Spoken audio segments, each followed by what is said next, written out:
Olá, meu nome é Júlio Almeida, sou proprietário e dirigente na JC Cursos e Treinamentos.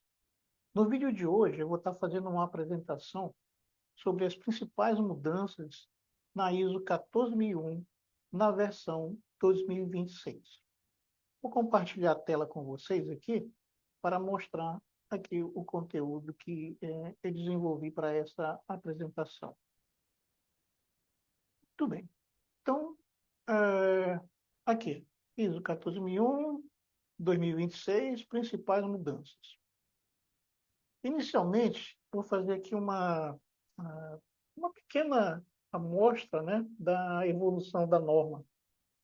A primeira edição, ela acontece em 1996, e o foco na 14001 era no controle de impactos ambientais. Em 2004, a revisão com o maior alinhamento ao ciclo PDCA e clareza nos requisitos. Em 2015, veio uma grande revisão, com uma estrutura de alto nível, e o pensamento baseado em risco e foco estratégico. Agora, em 2026, no mês de abril, veio aí uma nova revisão, com ênfase em mudanças climáticas, expectativas ESG, regulamentações mais rigorosas e resultados mensuráveis. Vamos acompanhar então aqui nos slides por que a ISO ela foi revisada. Bom, em função de mudanças climáticas, urgência nas mudanças climáticas e perda de biodiversidade, como riscos empresariais, reais e imensuráveis. As expectativas de ESG, crescimento das exigências ESG de investidores, clientes e partes interessadas globais. Regulamentação. Regulamentações ambientais mais rigorosas em todo o mundo, ou seja, conformidade não é mais opcional. Tá? Resultados mensuráveis, foco em resultados concretos e mensuráveis, não apenas em conformidade documental. Na sequência dos slides, quando eu vou estar falando da cláusula 9 de monitoramento, medição, análise e avaliação, eu vou dar um foco maior aqui sobre essas mensurações. Tá? Então, aqui a gente vai ver as principais mudanças ocorridas na versão 2026. Eu vou estar fazendo aqui uma comparação de 2015 com a de 2026. Então, vamos lá. No requisito 4.1, contexto, na versão 2015, essas questões devem incluir as condições ambientais que afetem ou são capazes de afetar a organização. Ou seja, aqui é a parte do meio ambiente que afetam ou são capazes de afetar a organização. Em 2026, essas questões devem incluir as condições ambientais afetadas pela organização ou que possam afetá-la. Ou seja, é tanto o ambiente afetando a organização, quanto a organização afetando o meio ambiente. Tais como os níveis de poluição, disponibilidade de recursos naturais, mudanças climáticas, biodiversidade ou saúde do ecossistema. Na parte, nas partes interessadas, cláusula 4.2, na 14.001, na versão 2015. Eu mantive, inclusive, aqui o texto de necessidade e expectativa para mostrar o que mudou aqui na 2026, na versão 2026. E ela vem com duas notas. A nota 1 diz o seguinte: as partes interessadas relevantes podem ter necessidades e expectativas relacionadas às condições ambientais, como nível de poluição, disponibilidade de recursos naturais, mudanças climáticas, biodiversidade ou saúde do ecossistema. E aqui eu trouxe exemplos dessa nota 1. Coloquei dois exemplos aqui. Por exemplo, a comunidade que vive próxima à organização espera que a empresa mantenha baixos níveis de emissão de poeira e ruído, preservando a qualidade do ar e o bem-estar dos moradores. Esse é um exemplo. Ou seja, é uma forma que a norma está colocando agora de que as partes interessadas, a organização tem que identificar as partes interessadas e também apresentar, identificar quais são as necessidades e expectativas dessas partes interessadas. No outro exemplo que eu coloquei aqui, parte interessada cliente. Espero que a organização adote práticas para reduzir as emissões de gases de efeito estufa e utilize matérias-primas provenientes de fontes sustentáveis, contribuindo para o enfrentamento das mudanças climáticas e para a conservação de recursos naturais. Então, veja, eu estou colocando aqui somente dois exemplos de parte interessada, que é a comunidade e clientes. O quanto a organização ela precisa identificar a necessidade dessas partes interessadas, e aqui eu coloquei o exemplo, no caso de comunidade, né, em que está próximo ali são as áreas de entorno da organização. Então, a organização precisa identificar essas necessidades, como eu coloquei aqui, emissão de poeira, né, ruído, preservando a qualidade do ar, o bem-estar dos moradores. Veja o quanto a norma coloca agora dessa forma que essa necessidade e expectativa precisa estar muito bem identificada e a organização tem que demonstrar como é que ela controla, como é que ela monitora, como é que ela acompanha essa necessidade e expectativa dessas partes interessadas. Tá? Na nota 2, vamos ver aqui na sequência, a norma diz o seguinte: as necessidades e expectativas relevantes das partes interessadas, além dos requisitos legais, tornam-se uma obrigação de conformidade quando a organização decide cumpri-las. E eu coloquei aqui também dois exemplos relacionados à nota 2. Vamos ver aqui. Durante reuniões com a comunidade, a organização assume voluntariamente, o compromisso de divulgar trimestralmente os resultados do monitoramento da qualidade da água de um rio próximo à unidade. Aí, atenção, como é que esse detalhe aqui, nesse exemplo que eu coloquei aqui, embora não seja uma exigência legal, ao assumir esse compromisso, ele passa a ser uma obrigação da conformidade. Ou seja, não tem uma obrigatoriedade legal, mas a partir do momento que a empresa assume esse compromisso, se torna para ela que uma obrigação, ou seja, ela vai ter que cumprir. Veja no exemplo 2. Um cliente solicita que todas as embalagens sejam 100% recicláveis. Não existe uma obrigação legal para isso, mas a organização aceita essa condição no contrato. A partir desse momento, esse compromisso passa a ser uma obrigação de conformidade.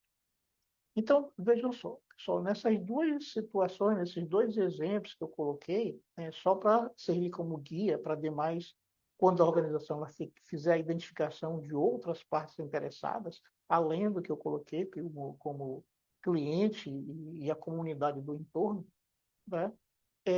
Precisa que ela identifique essas necessidades, faça os seus monitoramentos, faça o seu acompanhamento e os seus controles. Tá? Então, é muito importante, e isso aqui é muito significativo para a mudança da norma, a mudança da norma. Outro requisito da norma também com a mudança, a liderança e comprometimento na 2015. A alta direção, né, a alta liderança da empresa, responsabilizando por prestar contas pela eficácia do sistema de gestão ambiental. Aí vejam na versão de 2026, assumir a responsabilidade, a alta direção, tá? Assumir a responsabilidade pela eficácia do sistema de gestão ambiental. E nessa versão 2025, ela dá uma simplificada nessa ideia, ou seja, deixa mais evidente que a autodireção deve assumir a responsabilidade pelos resultados do sistema de gestão ambiental, e não apenas demonstrar que pode explicar esses resultados. Então, nesse ponto aqui, é muito importante que né, pessoal do sistema de gestão ambiental fique muito atento. Então, não basta apenas dizer que tem ali a autodireção tem responsabilidade. Muitas vezes faz a designação de um responsável e a autodireção não tem lá essa participação. Agora não. A norma está exigindo que tenha essa responsabilidade pelos resultados, e não apenas para ficar monitorando, para ficar acompanhando, mas tem que demonstrar esses resultados, ou seja, é o desempenho ambiental. Como é que a autodireção ela vai demonstrar a evolução, né, do desempenho ambiental, que é a melhoria contínua também, né? Em relação agora ao requisito 6.1.2, aspectos ambientais. Não havia uma nota, ou seja, não tinha uma nota sobre perspectiva de ciclo de vida.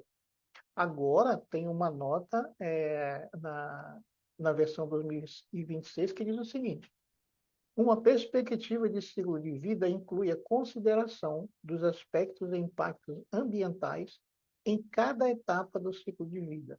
As etapas do ciclo de vida incluem a aquisição de matérias-primas, o projeto, a produção, o transporte, a entrega, o uso, o tratamento no fim de vida útil e a disposição final. A perspectiva do ciclo de vida, ele inclui desde a aquisição de matéria-prima, né, passa por toda a parte dos processos na organização até o fim da vida útil, né, e a disposição final. Então, esse aqui é um item muito importante e a norma colocou aí essa nota que não havia na versão anterior. E aqui, no requisito 6.3, essa daqui foi uma das mudanças mais significativas. Na versão 2015, não havia esse requisito sobre planejamento de mudança.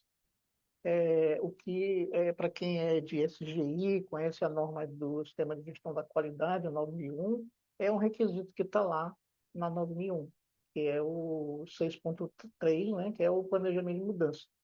E o que é querido aqui na versão 2026 da 14.001? Quando a organização determinar a necessidade de mudanças que afetem ou possam afetar o sistema de gestão ambiental, essas mudanças devem ser implementadas de forma planejada. A gestão das mudanças deve garantir que a organização alcance os resultados pretendidos com seu sistema de gestão ambiental. E aí, como eu falei, destacando aqui, essa é a adição mais significativa e exigirá a criação de processos formais, o que não estava previsto na versão 2015. Então, aí os gestores, né, os que vão trabalhar nessa adequação, fiquem atentos e que esse requisito ele é um novo requisito, né, que é inserido e é muito importante que se trabalhe sobre gestão de mudança aqui na versão 2026. Continuando, no planejamento e controle operacional 8.1, o que tinha na 2015? A organização deve assegurar que os processos terceirizados sejam controlados ou influenciados. O tipo e a extensão do controle ou da influência a serem aplicados ao processo ou aos processos devem ou devem ser definidos dentro do sistema de gestão ambiental. E aí, como é que veio aí para a versão de 2026? A organização deve assegurar que os processos, produtos ou serviços externos relevantes para os resultados pretendidos do sistema de gestão ambiental sejam controlados ou influenciados. O tipo e a extensão do controle ou da influência a serem aplicados devem ser definidos no âmbito do sistema de gestão ambiental. Então, vejam só, em 2015, a norma chamava de processos terceirizados. Em 2026, a norma está chamando de processos, produtos e serviços providos externamente, tá? Como na ISO 9001 de qualidade, que também tem esse termo, né, que a gente vê lá, processos, produtos e serviços providos externamente. Também outra mudança significativa aqui na versão 2026 da ISO 14001. Cláusula 9.1, monitoramento, medição, análise e avaliação, na 14, da versão 2015. ênfase em determinar o que monitorar, como medir e quando monitorar. Na versão 2026, mantém esses requisitos, mas reforça que as informações devem apoiar uma avaliação mais efetiva do desempenho ambiental e da tomada de decisão. Anteriormente, a análise de tendência era possível inferir pela análise crítica e pelos objetivos, os objetivos ambientais, né, como estava na norma. Agora, a análise das tendências passa a aparecer de forma mais evidente na avaliação do desempenho, na análise crítica pela direção. Então, na análise crítica pela direção, é reforçado aqui que se não se mostra somente os números, os resultados, mas o quanto esses resultados eles servem para a organização melhorar o seu desempenho ambiental. E tem que evidenciar como é que esse desempenho ambiental ele tem evoluído. Tá? Então, aqui, a demonstração de eficácia do sistema de gestão baseado no monitoramento e objetivos, era na versão 2015. Na versão 2026, a norma fortalece a necessidade de demonstrar a eficácia do sistema mediante as evidências consistentes de desempenho. Então, vejam só, o quanto a norma também ela se aprofundou aqui, tá? numa forma de evidenciar, não somente apresentar os resultados, né? Os resultados de indicadores, né? Dos KPIs, como a organização ela faz o seu monitoramento, mas tem que demonstrar claramente as evidências do quanto a organização ela vem tem que demonstrar, né? A melhoria do desempenho ambiental da organização. E aí tem que estar muito bem demonstrado. Tá? Essa é uma outra mudança também significativa dentro da versão 2026.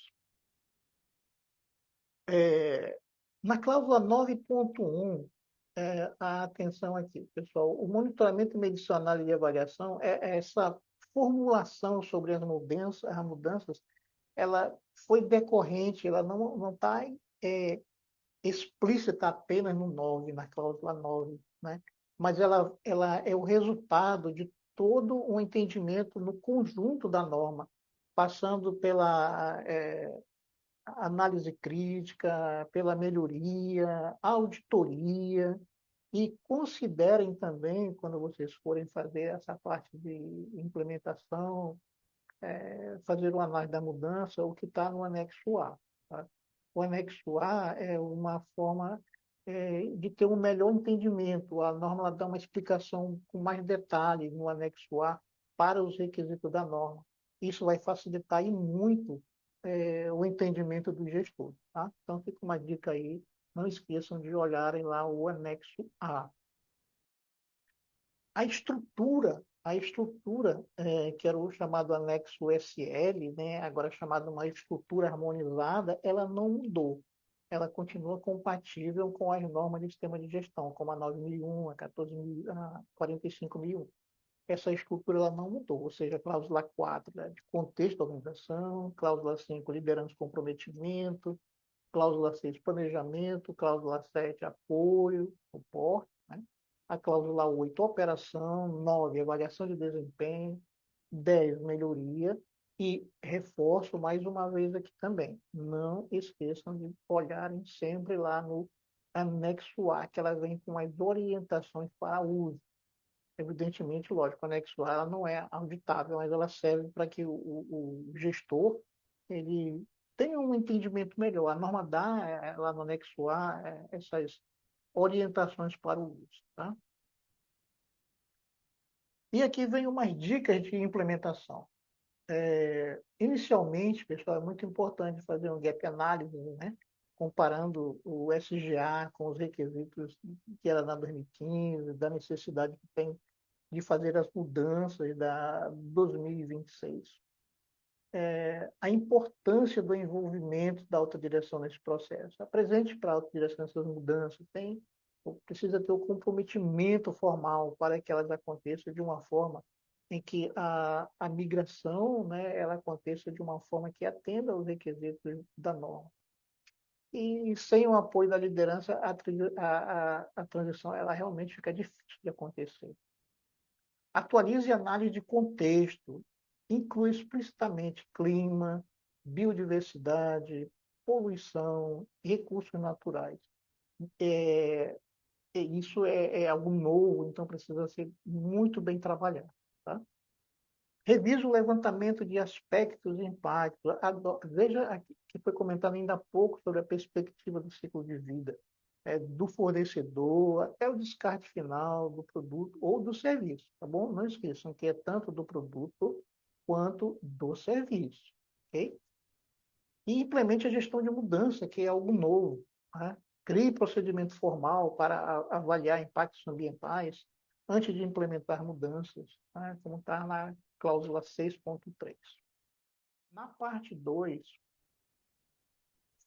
continua aqui com a dica de implementação. Fortaleça o controle de fornecedores, inclua requisitos ambientais em contratos, critérios de qualificação, toda a cadeia de valor é de sua responsabilidade. Treine toda a equipe, não apenas o gestor ambiental. Todos que afetam o SGA precisam ser treinados e conscientizados. Isso é muito importante. Isso é muito importante. Planeje a auditoria de transição. Entre em contato com o organismo certificador, com antecedência, agende a auditoria de transição. Isso evita que haja uma correria, né, nos últimos dias, para que a organização consiga fazer a sua migração. Não espere, né? Não espere o prazo final. É a dica que eu também estou colocando aqui. Organizações que planejam cedo têm maior liberdade no agendamento e menos restrições à medida que a demanda cresce no mercado próximo ao prazo, que é 2029. Não esqueça desse prazo, 2029. E aqui eu estou colocando exatamente essa parte mais voltada ao prazo. Tá? Coloquei uma etapa e um prazo sugerido. Tá? A etapa do Gap Análise, Planejamento de Transição, 2026, isso aí agora, ainda nesse ano. Atualização de documentação de processo de 2026 até 2027. Treinamento da equipe 2027. Auditoria interna de transição 2027-2028. Auditoria de transição com o organismo certificador em 2028, tá?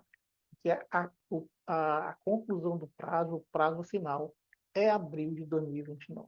Então, deixo uma atenção também aqui, que é deixar para o último momento enfrentará uma agenda lotada dos organismos certificadores e menos tempo para corrigir não conformidades antes do prazo. Então, tem bastante tempo, né? Tem um prazo aí muito, diria assim, bom para fazer todas essas mudanças, fazer uma transição tranquila e evitar problemas de última hora. Ok?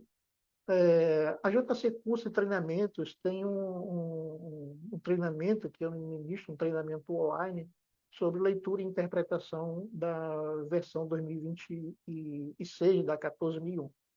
Tá? Caso haja um interesse, você pode deixar nos comentários, né? Tem interesse, entre em contato, tem o nosso e-mail para fazer aí esse treinamento.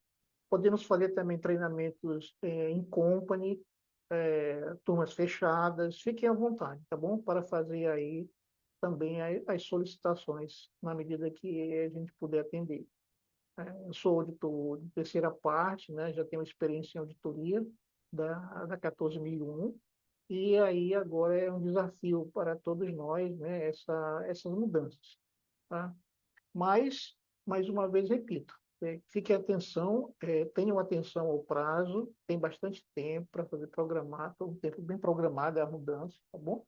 E precisando, entre em contato com a gente, tá? Entre em contato com a JC Curso de Treinamento, para fazer os treinamentos, se for possível também ajudar aí nesse processo de transição, ok? Então, muito obrigado e até o nosso próximo vídeo. Até lá.